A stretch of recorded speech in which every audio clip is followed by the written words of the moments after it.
Greetings. This is Brother Esquire. Welcome to another episode of All Men Are Not Created Equal. First, we want to thank Almighty God, whom we refer to by so many incredible names, for giving us an opportunity to share this platform with you this evening. Again, my name is Brother Esquire of the All Men Are Not Created Equal podcast. We want to extend our sincerest gratitude to our network sponsor, affiliate, National Network View, for carrying our show across several dozen social media platforms. Our subject matter today is one that is quite troublesome. Today, we'll discuss the repugnant sex industry that happens across every major urban city of the United States. And actually, it's a global scourge on our planet Earth. Before we get started, however, I want you to take a quick moment to like, subscribe at Brother Esquire on Facebook, on YouTube. And I would like you to call your teenage daughter, your teenage son, get them off that PS5 that you may have been fortunate enough to buy for them, and have them sit down and watch this episode, as there are going to be some information shared that will be helpful to your son, to your daughter, as they navigate this unforgiving world. Start a watch party on Facebook. I'll give you a couple of seconds to do that before we get started, because I don't want you to miss anything when it comes to the episode we have today. For many of us, when we think about the sex industry, our reference point is back to, if you were born in the 70s or 60s, is back to the blaxploitation films, such as The Mac, where you see a pimp who has a very tacky fur coat on with beautiful women around him, and some money and a cane and maybe a Cadillac Seville. Or if you were born in the 80s and you're into the 90s hip hop, you may recall Little John with his gold fronts, and he may have had his crunk cup with him, and we don't know what was in that crunk cup, whether it was Ray and Nephew, whether it was Cesert, whatever it may be.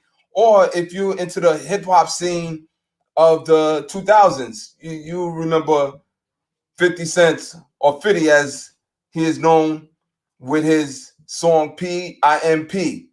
And to be quite frank with you, that song is one, if you listen to the music arrangement itself, it's actually a beautiful song that requires some ingenuity. And I actually like the musical arrangements of the song, but if you actually, listen to the lyrics, it's one that puts forth or continues to propagate the sex industry and devalues many of our sisters, many of our women. And before you know it, we have young people walking around talking about their PIMP. But we know the sex industry, it transcends culture, it transcends socioeconomic status, it transcends backgrounds. And recently, we've seen folks like Harvey Weinstein embroiled in a sex scandal. We've seen the architect of sex trafficking amongst the rich, Jeffrey Epstein, who apparently committed suicide. However, we know that there were some speculative surroundings around his speculative facts around his death.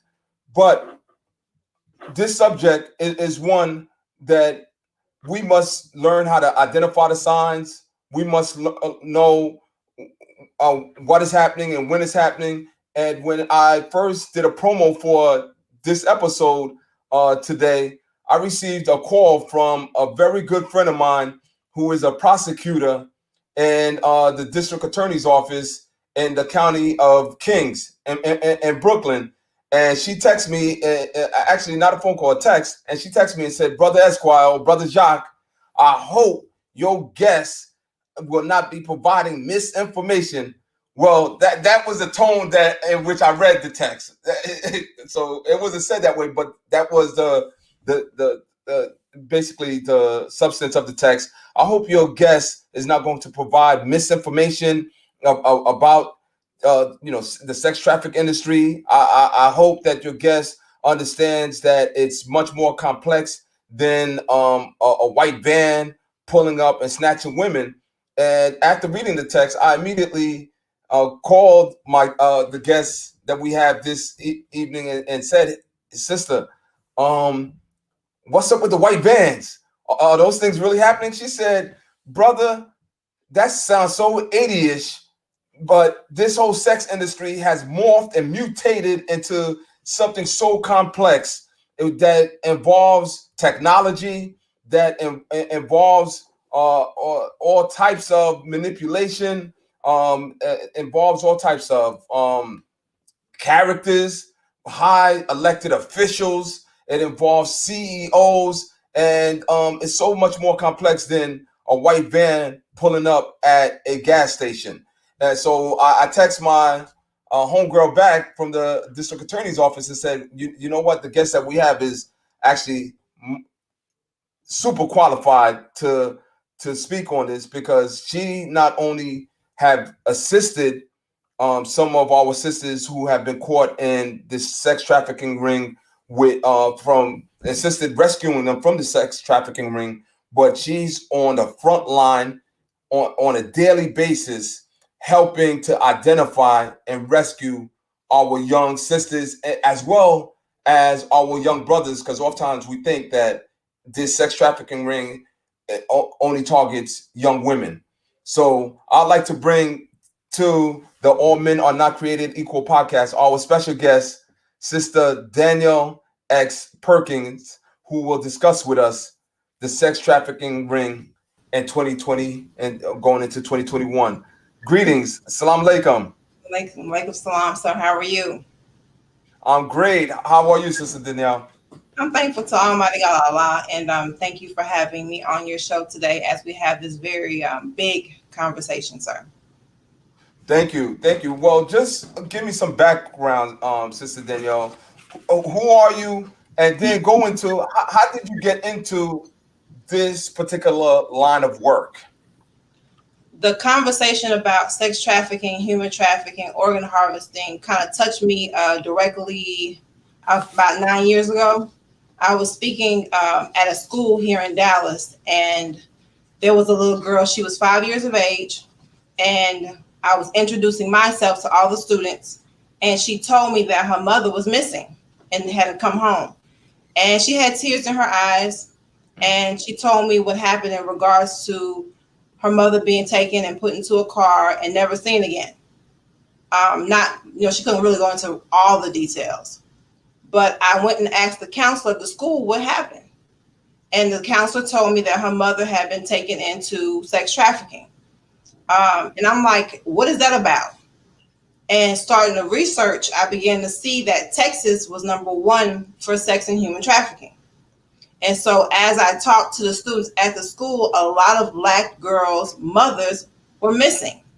And that touched my energy real deep to find out that it's happening and no one's giving any aid or rendering any knowledge to our people about this conversation. So I took it as my responsibility and to make sure as the forefront we begin to start having these conversations. So I speak in high schools here. My dear student minister, Shaheed Muhammad here in Dallas, guided me through introducing me to people at schools, principals, counselors, mentoring programs to be able to get the information out here. I work closely with urban specialists here in Dallas as well. And they're a big organization that focus on the youth and encouraging them to accomplish goals, set goals, why you even have to have goals, and rising above their conditions. Because many of us come from a very Black, hood area that you feel you don't have any opportunities where you're from. and that school is your only way up out of that condition. And then if you're not an A, B, or C student, you don't really find any interest in the book of school because you don't find yourself on the pages of the books in school. So our children are very lost. So I put myself in a position to make sure I make that my responsibility to bring this information to the children in any angle possible, and to learn and actually listen to them have these conversations, give them my undivided attention, my phone number, meet with them individually, have lunch with them at their schools, to let them know that the fight that they're fighting is not by themselves. And so I do that. I have an organization called the Silent Crimes with a Z, and I have an awesome team, Sister Tamisha, Brother Doyle, Sister Deborah Mendoza, and Sister Tamikwa, and we research detailedly how many Black women are missing in Dallas, how many Black girls are missing in Dallas, how many Black boys are missing in Dallas, how often is someone being snatched on the clock, and then what area is more prone to have these things happen. So Go ahead. What has your research yield so far, and can you share with us some of the statistics that you may have? Coming up with the numbers here in Dallas, particularly in Oak Cliff, Pleasant Grove, and West Dallas, there's a child snatched every 3 seconds. Throughout the whole state of Texas in general, it's every 28 seconds a child is missing. And with that, there's a law here in regards to you cannot report someone missing for 24 hours.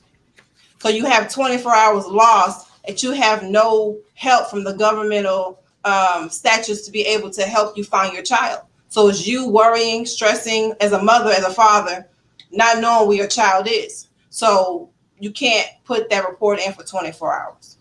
And how have you found, as far as your research is concerned, how are these children, how do they go missing? Is it you have abductors in certain locations, or they're communicating with them beforehand? And because oftentimes when we think of our young girls, if they engage in sexual activity at a very early age, we chalk that up to, oh, they're loose, they weren't raised or properly. And some of these young girls who are caught in this web of sex trafficking are devalued, and no one seems to care.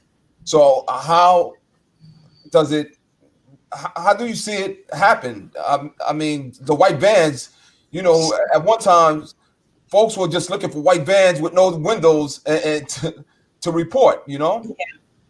No, we're way past the white van situation. The Jeepers Creepers, look, we're past that, right?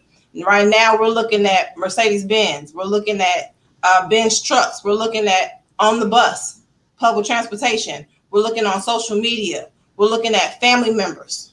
We're looking at people who are supposed to be your friends, who are recruiting you into to the sex trafficking. You're looking into your parents. You're looking into, hold on, wait. Before you go any further, you said you're looking into your parents. What do the parents have to do with sex trafficking? How does that work? So you're saying parents are engaged in and complicit in that industry as well? Oh, absolutely. It could be it's some people who look at it as a family business. Then you may have your father who raises his daughters, or even his sons, who put you on the market. Light bills do. I need you to go out there and make that money. Many of us look at it as prostitution, and it's not. Most times these children are forced into the industry. So your own parents can be very much so your pimp to put you on the street and make the money, or go into a hotel and do what you do and make money. Okay, and as you know, Sister Danielle, the title of our episode today is Sex Trafficking in Your Backyard, Know the Signs. What are some of the signs as parents that we should be keen to when it comes to our children in the sex trafficking industry? We have to make sure, as a parent, any guardian, any adult, we have to keep our eyes open on our children. Don't allow your child to be in their room with their laptop up in the bed just chilling, relaxing, doing what they do while you're in your room doing what you're doing. Have conversations with them. Be more involved in their practicing at football and soccer and ballet rehearsals. Be there with the teacher or the instructor to find out what's going on with the coaches. Be there. Don't just drop your child off and come pick them up, because so much can happen while you're gone. You'll think your child is rehearsing and they may be in the back room with some strange man making money for somebody else. It happens. We have to make sure that we don't cut our children off. And the Honorable Elijah Muhammad made it very clear in regards to listening to our children. They have much to say. They may be nervous to have a conversation with you, but you cut them off and give them no attention. And so they don't feel comfortable enough to come to mommy and daddy or big mama to have these conversations. And we have to make sure, find out what they like to do. Don't force and oppose what your ideas are. Social media is swallowing our children. And even grown women are being swallowed by social media, right? Children, this is the new generational thing for them. We didn't have social media when we was growing up. We had Black Planet, at the beginning of this whole thing or whatever. But now they have social media on every avenue. So we have to check their history on their phones. Check their history, their browsers. Find out who they communicate with. Who's entertaining your children? Because it may be a 14-year-old. They think it may be a grown man or woman entertaining our children. So we as parents have to get out of our own selves to raise our children. Brother Dr. Wesley mentioned it as being helicopter parents. We have to helicopter our parents. They may be uncomfortable, and it's okay. It takes a couple of seconds of your time to be able to give a concern or a care for your child. Because if you don't do it, I guarantee you, the little boo-boo over there and Ronnie over here and Jimmy over here, they're going to give them everything their heart desires, from clothes to getting their hair done, to getting them clothes, to getting getting them new things for school, laptop, iPads. Somebody's going to entertain them, and they're going to swallow them whole. And at that point, much you can do is nothing. But I've had some parents push back a bit and say, you know what? I feel that I don't want to create a situation where my child has become weaker because I give them everything. Because I'm scared of the fact that someone else may give them what I may deny them. So therefore, I give them everything, and they become a spoiled brat who does not, who don't know how to overcome adversity, who don't know how to overcome challenges. And sometimes the parents say, you know what? I think my child is pimping me because I'm going out there, I'm working my tail off, I'm doing all that I need to do, and they know that I'm going to give them everything. Because if I don't give them everything, they could threaten to run away. And if they run away, if I run away, then therefore, as a parent, I feel like a failure. So I'm giving my child everything they ask for. How does a parent strike a balance when it comes to that? Because that's a delicate balance to strike. Because, growing up, I know my parents, they watch me stumble sometimes. And knew that by my stumbling, I was going to create an equilibrium that was going to help me balance life. And now you have parents who don't want their child to balance. They in Haitian Creole is called kokobe. That means that you enabling them so much because you're so protective that they haven't built the immune system to help fight off life challenges, to help fight off obstacles that's going to come in their path as they transition into adulthood. What do you say to parents that has to balance that? Not to downplay anyone in regards to that, but stop pacifying your children. Stop pacifying them. Giving them what they want is always good. As a child, I didn't get everything that I wanted. Growing up, it was challenging for my father. It was 8 children. We weren't able to get everything we wanted to get. But my father made sure we had what we needed. And every now and then you'll be able to get something that's nice, But in that, now parents have a tendency of pacifying them, giving them what they want to make them hush. Here's an iPad, go in the corner and cut on YouTube. Really? What happened to, caring and eating at the dinner table at night? What happened to having conversations about how their children's day were? Because those opportunities, someone else is going to do it. It's good to be able to give children what they like and make them feel special, because you think about it, if I buy my daughter the name brand bags and the name brand sneakers, if I do it for her, if she meets a guy, she's already getting that, right? No, it sounds good, but the balance is you being a parent, because if you lose that opportunity, you can't take back time. You can't reverse the clock back, because when the child is in their own space growing up, they're being swallowed up by something that you can't compete against that. For a young girl whose hormones is running, she feeling herself, she thinks she look good, she got a guy on social media telling her she's cute, she's gone if you don't keep that balance in your household. And also be an example for your daughters and your sons. If you're doing too much, they're going to do too much. And what have you seen as far as gender is concerned? Is it mainly young girls, or they're young boys as well? And have you serviced any of the young boys who have been victimized by this? Yes, it's majority, 85% of sex trafficking activity is done on a female. There are boys who are caught up in sex trafficking, because you have people with sick minds. You have men who like little boys. You have men who entertain the aggression of that. But 85% of sex trafficking victims are females, and majority of the age that they like the most is between 14 and 17. That's the pinnacle age.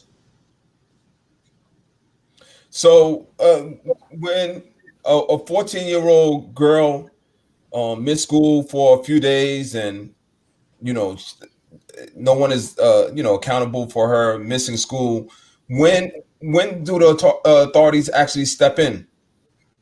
It could even be you got to think about the fact that sex trafficking happens at school. You don't have to be off somewhere else. It could be while she's at school for 8 hours, 9 hours a day. Her coach, her teacher, the principal, not saying all, but it could be happening while they're at school, in college. You're failing grades in school. You want to bring your grade up. They come to you with a proposition. You want to bring a grade up. You got to do something to make this happen. It's happening. So it could be a jungle of age ranging. I work with a young lady here in Texas. She was 10 years old, and she was part of the foster system. And in being in a foster system, she experienced many of her carers. They wanted to be able to exchange her for food. If you want to eat tonight, you got to do this. If you want to ride to school tomorrow, you got to do this right here. So you have different scenarios in regards to how it's introduced to children. But I've noticed that even with the football coaches, with the basketball coaches, with the track coaches, with the teachers, the ballet, piano, these children are being introduced to much that we don't even think about. So Okay. it has to be a matter of us watching that. And even for adult women, we have to be mindful that communication with strange individuals, stranger danger. Do you all remember that when you were in school? Stranger danger. That's still an accurate thing to be utilized now, because even as a woman, you have to be mindful that men will come in very slick and slide, or even your friend, your female friend, may come in very comforting and calm with you. Hey, girls, I want to go to the mall. Go to the mall, get picked up by a guy. Now you're in a car with somebody, not going to your destination. Now you're at somebody's house and you can't go home. It happens. And we don't even, that's your friend. Oh, I trust her with my life, but she's hungry. Her rent due. Her children are hungry. That people will do strange things for money, and they'll put your life on the line. Who are you? You're a friend. You're easy. You're cute. You're vulnerable. You're gullible. Guys like you. So why not put you on the market and make some money off of you? You're merchandise. We have a question from the chat. Sister Charmel X Nicole asks, what role, if any, does DCFS and local police play in this disaster? I would say not as a whole. The police department can do what they do. They will assist as much as they possibly can. They even have what's called sex trafficking units that are supposed to go out in the community and find these things, go do busting down doors, helping young girls come in safely. But unfortunately, it's some police officers who purchase through sex trafficking. There's some police chiefs who purchase girls through sex trafficking. There's a whole island that Epstein had. Epstein had a whole island, his own airplane, his own restaurants, his own house in New York. He has his own house in Florida where police officers were caught and seen going in. So you ask a girl, why you didn't call the police department? Why you didn't call 911? In her mind, how can I call the police department when one of them just left me an hour ago? You know what I'm saying? How am I able to go talk to the officials when I just seen a judge come through here yesterday? So they're put in a position to where it's very awkward for them. So it's some police officers who will help much, but you have some police officers you can't go tell because they're a part of $1 billion industry. This industry makes money hourly. For one girl, you're getting paid $180,000 at least, $180,000 easy. So in that, before I put her on the market to make it, these girls are having intercourse with strange men. I knew one young lady who had wrote on her wall, and she had judges, she had congressmen, she had actors and actresses come through her room. And in 1 year, there was 4,000 men that she was forced to have encounters with in 1 year. Not just no hood boy. These are people who have money.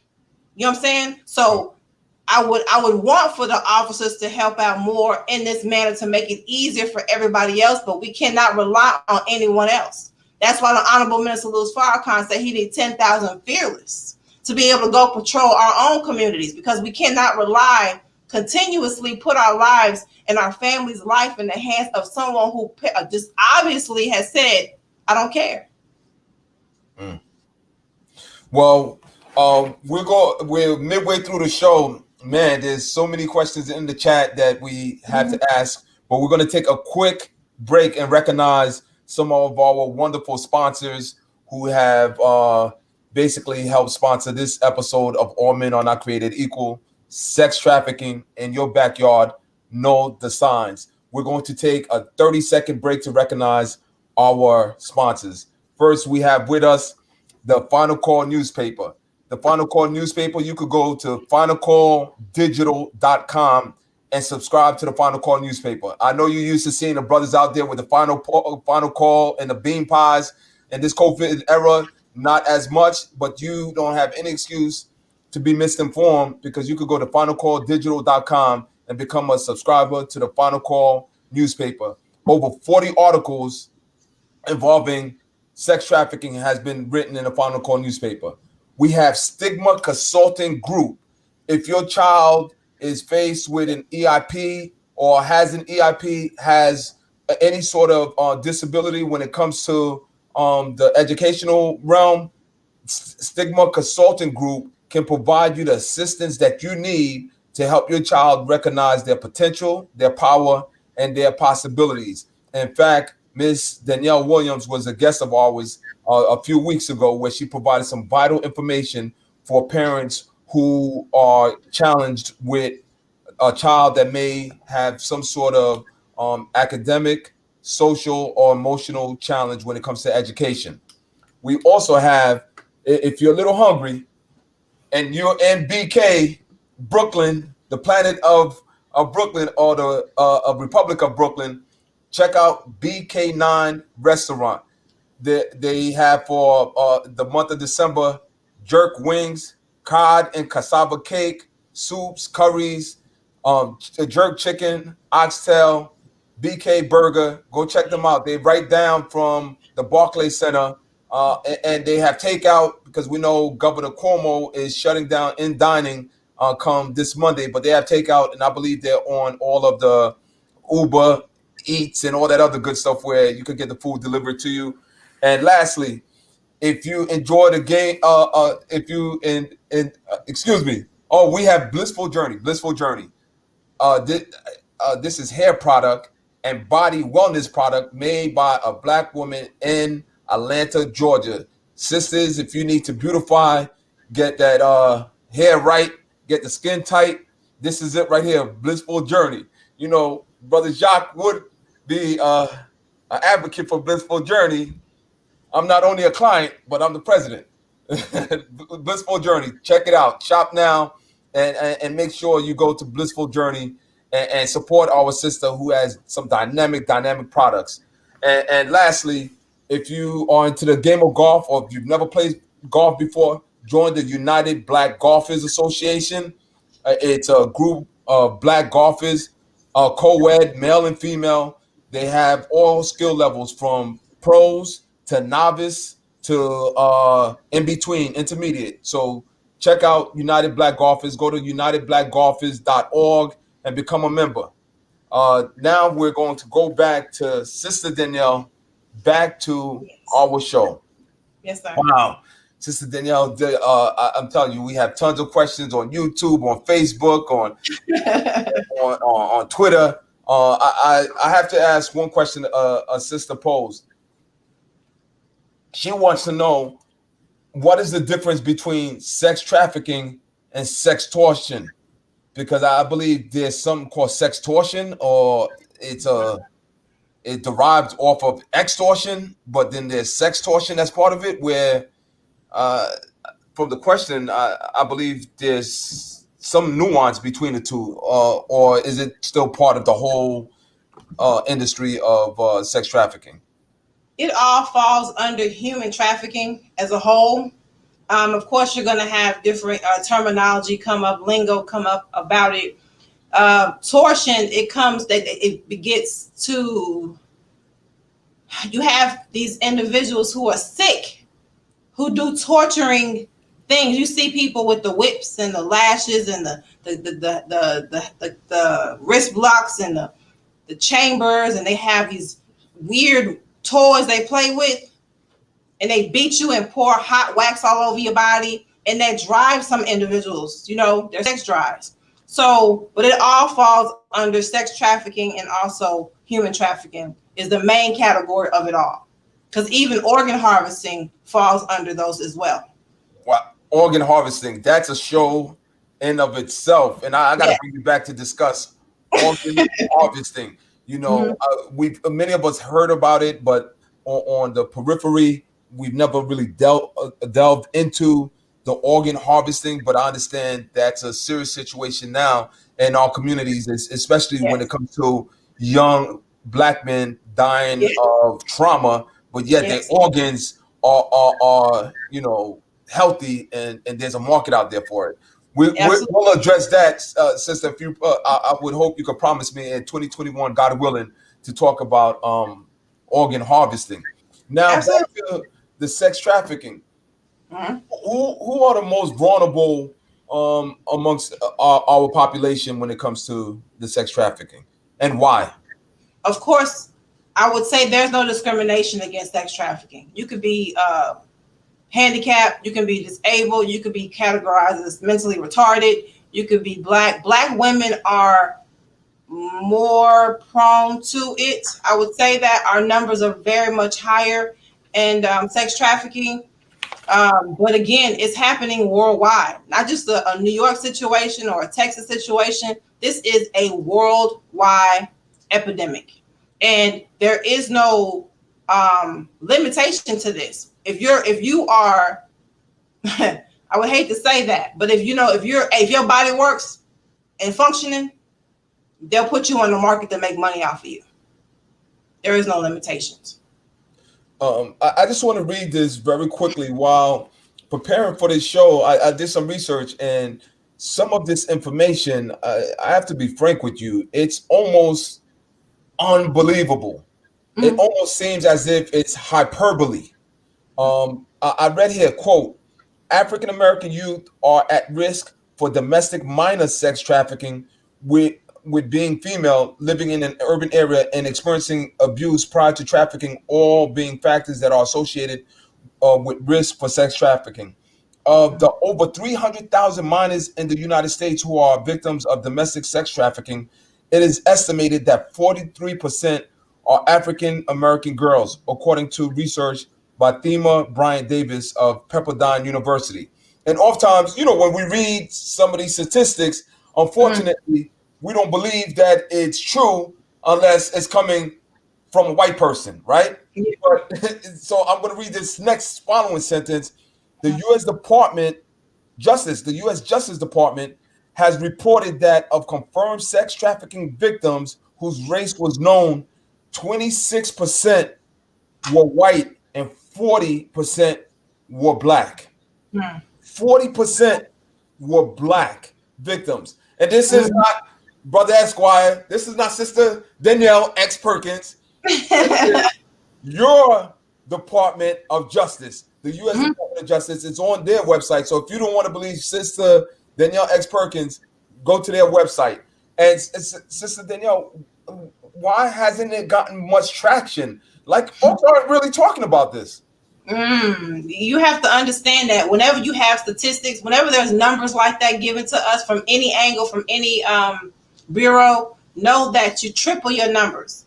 So the numbers you just gave, they're 3 times worse than what the paper says, right? Number one. Number two, it's very challenging for you to tell on yourself. They can't really put it on the broadcast, on TV and on bulletin boards and be able to bring information to the people, because the ones who that control much, that run a lot of these functioning things, these governmental agencies, these organizations, these foster systems, a lot of these things are happening in our backyards with people that we would least expect to happening, but it's happening, right? So they can't really put it on TV, because if you start going, it's kind of like somebody goes to jail. For example, you got a brother in the hood who's on the block pushing some dope, and he goes to jail, right? For a couple of dime sacks, right? Okay, so he's gone. He go to jail, and then his friend go to jail, and another one go to jail, but they've never got to the core of the problem of where the dope is coming from, right? You got the little small little individuals who are getting caught up for selling dope, but they never chain it back to the millionaire man or woman who's over on the island chilling, who's the producer of much of these activities, right? So the same thing for sex trafficking. You have these pimps you call, or traffickers you call, but if you start going back down the chain of command in regards to who is starting it, that's where the problem is going to lie for us. Many people who are in leadership or in power, from Trump to Clinton, these individuals are in the Epstein report, brother, noting that's why they're having a hard time with dealing with Maxwell in court right now, because she has everybody's name. And in having everyone's name, people you see on TV are the very ones who are functioning and buying most of these little girls. Bill Clinton and Hillary Clinton, for example, are on the report. And on the report of her hidden emails as running for president, in her emails, she was exposed for ordering, like pizza, little boys and little girls. And they were ordering them as cheese pizza for girls and pepperoni pizza for little boys as a code word. So again, if you start telling and exposing people for who they are, a lot of people are going to be in trouble for what's going on. It ain't a small issue. This is a worldwide problem. And so they're never going to be able to expose every person for what's really going on, because too many people are going to be in trouble for that. They can't have that. I see. And a good friend of the show, Diane Lake, mentioned sex education is taught for children in middle school. The signs and avoidance of being caught up in and being used. What kind of education is in the curriculum of the middle schools or the high schools have you seen in Dallas? Because I don't know if in New York, especially now with remote learning, it's crazy. I don't know if in New York that's actually being taught. Not right now, it's not, but I know that they're teaching our children the surface conversation of sex trafficking and human trafficking. They're not really going into detail because they don't want them to know better. You know, they want to kind of catch them slipping more like. Now, with their signs, they teach them there's wristbands. Like I have on my arm right here. I have an AKA band on my arm. But yes, but those wristbands they have what's called color coding. And so, say for example, my band is pink, or my band is purple, or my band is orange. Those bands indicate what activity that girl or boy is good for. Some people are good for anal. Some people are good for oral. So if a man walk up to you in a grocery store, he gonna come to you because he see your band. Oh, she does that, right? And so he'll pull you and pay you for what you do. But our children do things trendy. It's trendy. It's catchy to watch the little, colorful bands on your arm, but they're a red flag. So those things are being taught in school a little bit. Also, too, they're teaching young men in school that anal activity is normal. And so if you have a person that comes to you with that bucking idea, a young man will look at it as normal, but it's not normal. But they're showing them that it is. Sexual activity, the music is so explicit and so vulgar. Our children look at that as normal. Get what you want to go, get what you got, pay me and leave in a song. So our children are being promoted to be that which we're talking about. So when it comes to them, it's not abnormal, right? So the schools only give them the base service conversation about this, but not giving them what they need to be aware of stranger danger when it comes to sex and human trafficking. Wow. Sister Danielle, you definitely touched on a lot of key points that our viewers were actually asking in the chat. But Mm-hmm. you also mentioned sex trafficking is almost normalized in the music at this time. And one of our master educators, Cynthia Turnquest Jones, says sex trafficking is not being taught in school correctly. Yes. And so although they may touch the surface, it's not being taught correctly. And when we talk about normalizing sex trafficking, hypersexualization of the music, what can parents do to combat that? Because it's not easy when the music is on 24/7. I mean, the radio has it. There's certain things you could say in the music. You could say kill a nigga, shoot a nigga, do this. You could say do this to your woman. She's a B, she's a that. But the minute you say something outside of that norm that's attacking the music industry and who's running the music industry, all of a sudden, no, you can't do that. You can't touch that area. Yeah. So as a parent, how do you handle that? You can't shelter your children from everything. The best thing, because the Honorable Minister Louis Farrakhan made a very good point about getting our own industry, building our own. Because as long as you're involved with them and what they have going on, it's very hard to be able to cut yourself out the ratio. They have standards.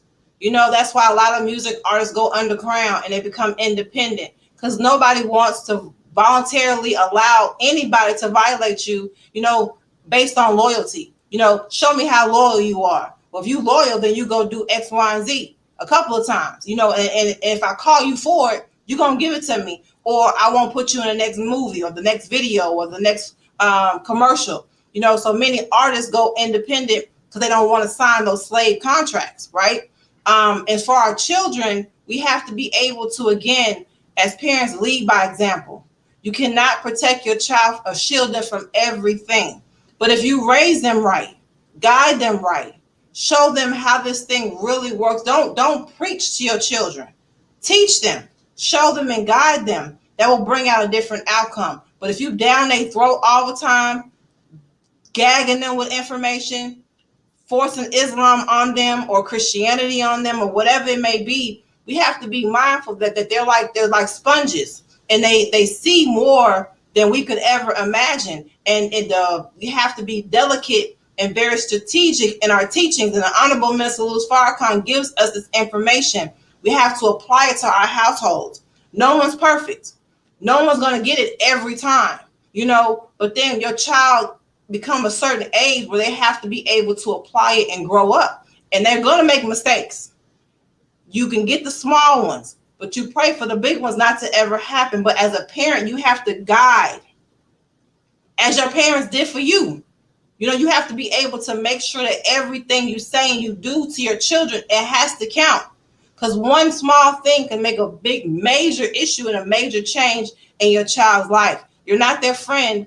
You're the mother, you're the father, you're the patient person with them. But the music is bringing them into a whole different era that our minds can't even pick up as an adult sometimes.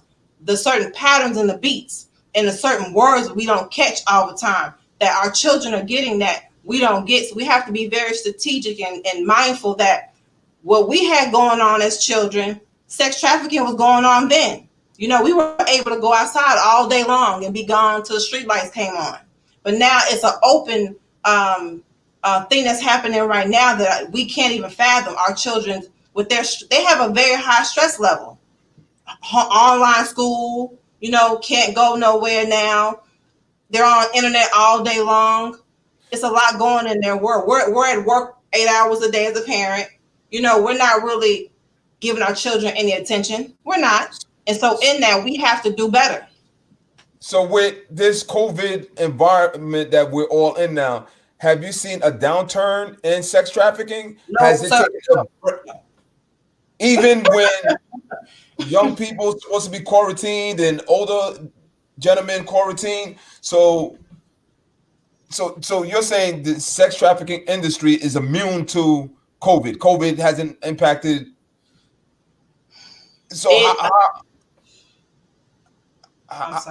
just walk us through, because for many of our listeners, we're not on the front line doing the work that you're doing, actually speaking to survivors, rescuing survivors. You know, we're lay people in this particular, you know, realm of discipline, right? So speak to us how COVID had not had an impact on the sex trafficking industry. When the COVID first hit March, I say about June or July, I had got so many phone calls from young girls who were at home, summer school time, to be able to adjust and adapt to what was going on. Their mothers were at work, their fathers were at work, but their uncle was home, right? Or mommy's at work, but dad is home all day long now. Dad lost his job though due to the COVID, right? So frustration is there. You know, they're aggravated because they don't have a job, can't pay bills. And your daughter look real nice, right? So in that, our children are being tampered, even though we're going through a major problem in society. Sex trafficking has happened. And even in marriages, you have had husbands who have property to their wife. You know, money is not coming in right now. Light bill is due. You know what I'm saying? I got a couple of men I can, you know, just do it one time for me. But I got a couple of men who willing to pay, you know, to have with you. And then you bring the money back, we can help pay our bills. That's trafficking. You know, it don't matter how you look at it. You know, it's out of line. But you have these things happening in our households, even during COVID-19. And we have our children at home with men. Uncle lost his job, had to move in, or even aunts. Be mindful that boys are molested and boys can be raped too. And it can be a thing that we don't really look at as boys being stronger. You know, he's a boy. No, rape is rape. And trafficking is trafficking, however you may look at it. But it's happening at a very high rate, even during COVID-19. And I would, it's safe to presume that it's even harder to get to the survivors in a quarantine type of environment. And Yes. how has your work changed since COVID-19? Phone calls come through regardless, because you have the young girls who call who want to get out, and they're tired of being utilized and being abused and being touched by strange men. They're sick of it. Then you have some girls who call and want to get away, but then they go back to the lifestyle. You know, that's all they know is, you know, he feeds me, he takes care of me, he buys me clothes, he buys me crack, you know, when I need it, and I'm gonna go back. So even though we're here, my phone calls, the phone still rings a lot, even during this time right now. And we have to be mindful too that oftentimes people look at this as runaway. That's not the case. It's so much easier paperwork wise to categorize a child or a woman or even a man as a runaway. They don't want to go look for nobody. It's time consuming. Oh, COVID-19, I can't go investigate an issue because we don't want to get the coronavirus. Put them as a runaway. They'll be all right. And never go look for these children at all.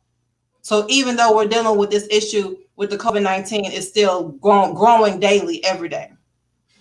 And getting back to education, you had mentioned earlier in the show that you are quite, frequent speaker at various schools. What does a session look like in the schools that you've spoken at? Because I'm sure our young people ask questions. Oh, yes.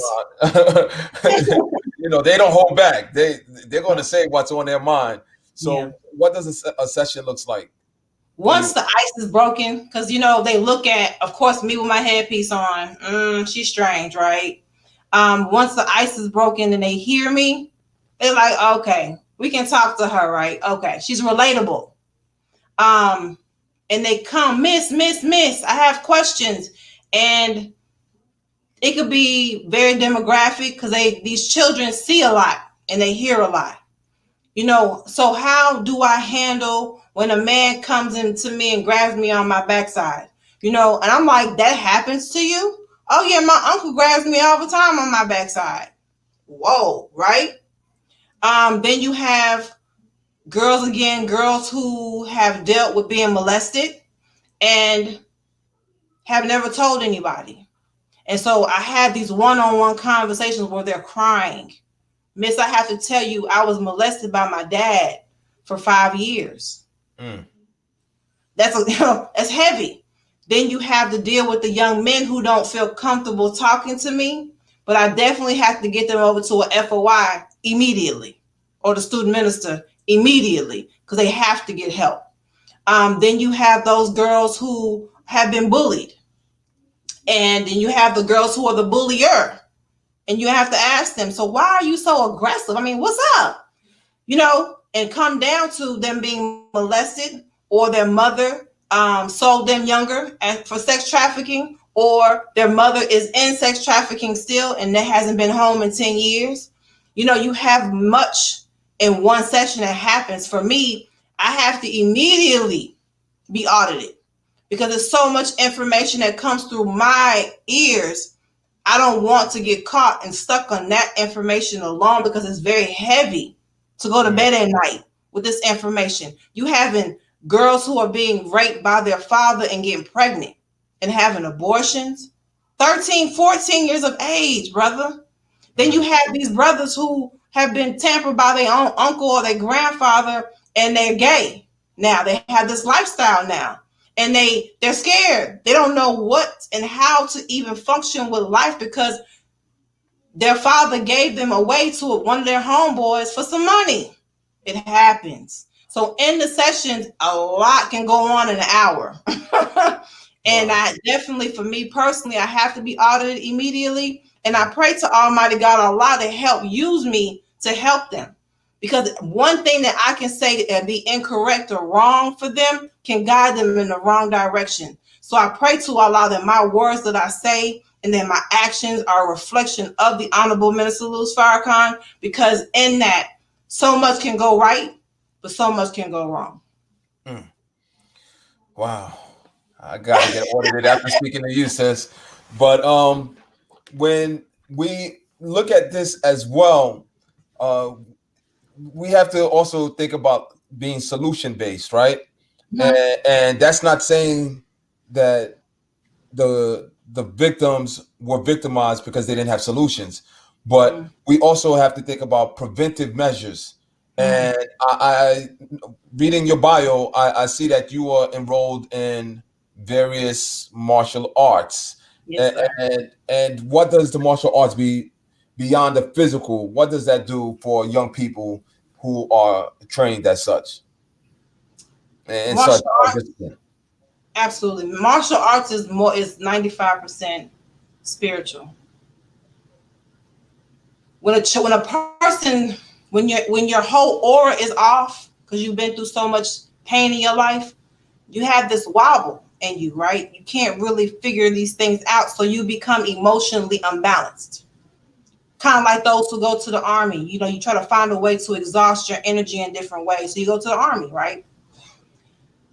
With martial arts, Grandmaster Abdul Aziz is very passionate about giving us the foundation of a clear mindset. Even though you have gone through much in your life, even though the pain is real you feel right now, even though you've been mistreated and you want better for yourself, at the end of the day, an attacker don't give a darn about none of that. So when they come into you, when they come and they choke you from behind, you still have to respond right? Or when they come to you with a knife to your neck and say, get in the car or get in this trunk real quick, or I'm going to kill you, you have to be able to make a split decision at that moment. So he teaches us that even though things are going to happen in your life, you definitely have to know that you fear nobody but God, and that you rather die there than in someone else's trunk or in a warehouse or in someone's bedroom being abused 8, 9, 10 times a day. You're going to be raped by multiple men in one day. So with that, you have to be able to make defense or protection of yourself second nature. It has to be a reactive thing that you do with no doubt. So when someone comes your way, I got this. Because females are very vulnerable, they think, right? A teenager is looked at as vulnerable, they think. But if you come with some training, some comprehensive understanding of defense, that will help to protect you and your family. Don't a man want to have to tussle with you, grabbing with you, rumbling with you. If you hit him in his throat real quick or you pull that groin area, he gonna let you go. But you have to come with that one strike that has to be an accurate blow to get that one opportunity to be able to get away and to run. I don't want to be Wonder Woman. I ain't trying to be She-Ra, right? My goal is to be able to take from you right now before you attempt to violate me. I'm going to chin check you real quick and I'm on my way, right? So that's what you have to be able to understand for the youth. We want them to understand that you can't be in your cell phone all day long on social media. Everyone has their hand in their phones all day long, right? Or in the computer all day long. You have to put your face upright, put your shoulders up, stand up straight, and keep your eye on the prize to go to the grocery store or go to school and you come home, because somebody's watching you and you're an open target whether you know it or not. And they're watching your stagnation, you're limping, you seem sick. She's on her phone talking. She's not really focused on what's going on. So our children have to understand that even though you're out and about, you have to always be on alert at all times. Wow, that is absolutely great information you just provided, because as adults, not even as children, as adults, many times, you look at your surrounding and you're like, wow, that person is an easy victim right there. Yes. They're not even looking up. They're going to their car with their phone in their hand. They don't know where their keys are. And any sick person could victimize them in a moment, whether it's robbing, from them or whatever the case, carjacking them, whatever the case may be.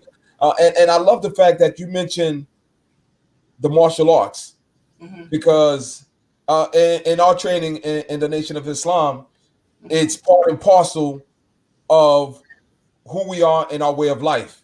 Yes, sir. And I think when young people know how to defend themselves, when young people have the confidence that they're able to get out of many situations, it allows them to walk in a certain way that those who want to victimize them will think twice about doing it.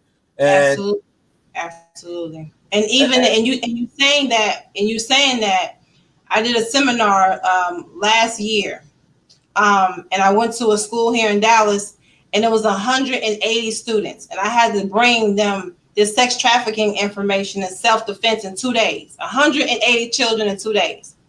And I called my teacher, Grandmaster Abdul Aziz, and put him on video. He can see it. And he was like, oh, snap. Like, this is amazing, Sister Danielle. But in that, I was teaching them the importance of workout. Our children don't work out. They be huffing and puffing off of jumping jacks. Easy. We were able to run miles as children. They don't do that now, right? But in the self-defense portion, he gave them scenarios of someone who was taken into a van. And learning the value, because if you do martial arts or some kind of training, that will even help you with your anger and frustration. It will help you with your balance of temper. It will help you if you're being bullied. It brings your confidence level up. You know, even your parent can be a bully. It happens, right? You know, so as the children understand, I was looking at their face in amazement of self-defense, and in regards to confidence and learning who you are. It makes you feel like you're on top of the world because you've been through so much in your life already at 14 and 15 years of age. As a woman, you've been through bad marriages or bad relationships or a bad household. Your father beat you and talked to you crazy. Your mother may have done that to you, but going through some kind of training, it helps to bring you out of that a little bit. Now I begin to understand and value myself a little more, not basing it on my emotions or what I have gone through. Rise above that to know that every day matters. The sex trafficking world, the pimp will bring you down to your lowest common denominator. He will make you feel like you're the scum of the earth and that you need him. You rely on her. You know, you can't function without her. But no, guess what? You were born individually and you're going to die individually. And so while you're here on earth, learn some techniques to be able to protect yourself, not just the physical part, the mental part that will save your life as well. Wow, Sister Danielle, I just want to thank you for such a wonderful show. And we see some of your sorors from Alpha Kappa Alpha sending you the greetings. And we just want to say thank you so much for such a dynamic session. And I just want to leave this session and for a message to our brothers out there. You know, yes. Brothers, we can't even consider ourselves to be men unless we're able to protect our women. We aren't worth the salt of the earth if we can't provide a safe space for our women and our girls and our elderly. We have to do better. And there are many organizations that are looking to help secure our communities. There are some very progressive churches out there that have men group. There are various civic organizations out there that have men group that you could join to help protect our women, our girls, and our young boys. And of course, there's the Nation of Islam, who has been on the forefront for the last 80 years or more, helping to secure our communities.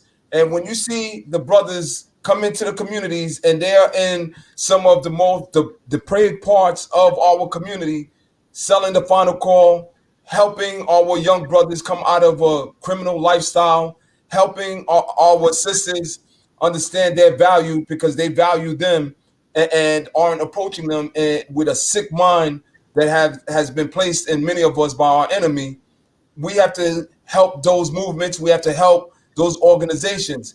And the Honorable Minister Louis Farrakhan, 25 years ago, 1995, asked us as men on that mall to take a pledge. And that pledge was that we were going to go back into our communities and make them safe and decent places for them to be. And in order to do that, brothers, we have to look ourselves in the mirror and understand that we haven't been what God has made us to be. We haven't been able to fulfill our potential as men. And Yes. as men, we can't allow our women to be victimized any longer. We can't allow our little boys, our little girls to be victimized any longer. We have to stand up as men and do what men do. And irrespective of the gender wars that's going on, many brothers now feel disaffected.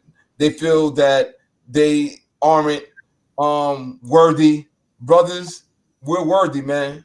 We're the original man, maker, owner, cream of the planet Earth, God of the universe. That's who we are.